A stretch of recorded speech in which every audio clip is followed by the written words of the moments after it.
تاسو به د دې تبلیغیانو حضراتو نه اورېدلي دی وایي په اراده باندې الله سبحانه وتعالی نیکي ورکوي اجر ورکوي د دې یو اصل موجود دی دا اصل یو خبره نه ده فقيه ابو الليث سمرقندي رحمت الله علیه تنبیه الغافلین کی د بنی اسرائیل د یو کس قصه لیکلې چې په بنی اسرائیل کې یو کسو هغه په یو ځای باندې داسې تیرېده په هغه زمانه کې په دغه بنی اسرائیل باندې ډېر لوی قحط راغلی غله ختمه شو په یو ځای باندې داسې تیرېده نو یو ډېرۍ یې ولیده د خاورو نو په زړه کې دا خبر راله چې کاش دومره غنم وې زما سره په دې بني اسرائیلو په دې قحط زده خلکو مې تقسیم کړی وی نو څومره به ښه وي الله سبحانه وتعالی په هغه ټیم کې چې کوم نبي وحي ورته وکړه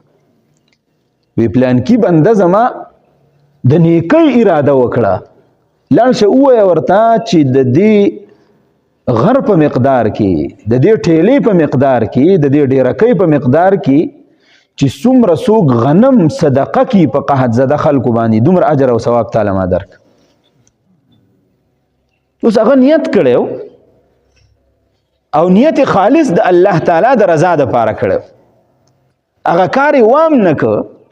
خو بیا ورته الله سبحانه وتعالی دا غي اجر او ثواب ورک د قسمونګ یو کچره د نیک عمل لپاره مونږه اراده وکړو